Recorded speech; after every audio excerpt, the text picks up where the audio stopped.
Notre collaboration demande la connaissance de l'intention de Dieu. Nous devons savoir ce qu'il veut faire.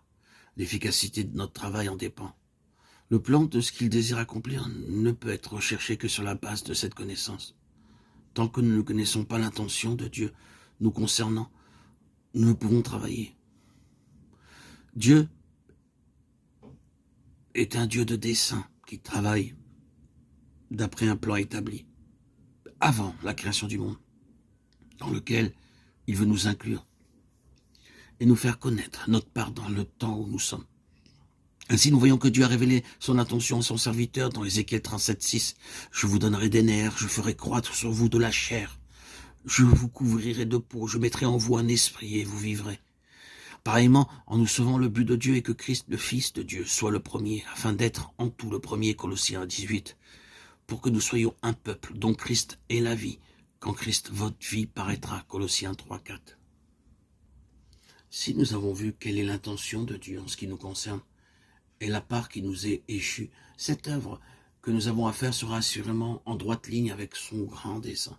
C'est-à-dire non seulement des âmes sauvées, mais des âmes amenées à la pleine maturité en vue de former une famille de fils, une épouse pour Christ, la sainte cité de Christ, qui voulait conduire à la gloire beaucoup de fils et élever à la perfection par les souffrances le prince de leur salut.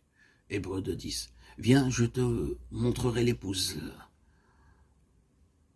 la femme de l'agneau, Apocalypse 21,9.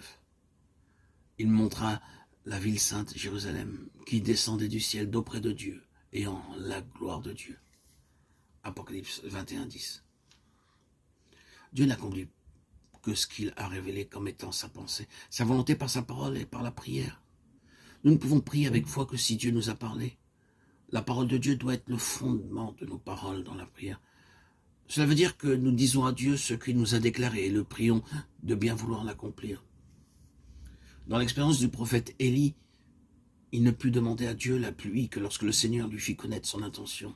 « Va, présente-toi devant Achab, et je ferai tomber de la pluie sur la face du sol. » 1 Roi 18:1. Tant que cette intention divine ne lui avait pas été révélée, Élie ne possédait pas en son esprit la connaissance de la volonté de Dieu. De même aussi, Paul déclare Dieu que je sers mon esprit, Romains 1,9. Paul regardait donc le service de Dieu uniquement sur la base de la connaissance qu'il avait dans son homme intérieur, des ordres, des intentions, des pensées de Dieu. De même, nous le voyons, Ézéchiel ne prophétisa que sur la base de l'ordre reçu, Ézéchiel 37,7. Combien avons-nous à apprendre une telle leçon jour après jour? Il nous faut passer beaucoup de temps à genoux afin de nous assurer de chaque détail de son plan et pour chaque détail comment Dieu désire le réaliser. Le Seigneur déclare lui-même, en vérité, je vous le dis, le Fils ne peut rien faire de lui-même. Il ne fait que ce qu'il voit faire au Père, Jean 5,19.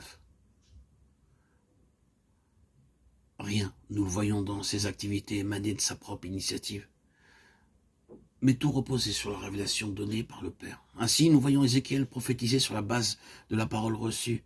Et comme je prophétisais, il y eut un bruit, et voici, il se fit un mouvement, et les os s'approchèrent les uns des autres. Je regardais, voici, il leur vint des nerfs, la chair crue, et la peau découvrit par-dessus. Mais il n'y avait point en eux d'esprit. Ézéchiel 37, 7, 8. Le principe que nous relevons dans ces passages que nous venons de citer est que non seulement Dieu agit, mais il nous demande de veiller afin de discerner les commencements, en apprenant à collaborer intelligemment avec lui dans la prière, en le louant pour les détails de son plan que nous voyons s'accomplir.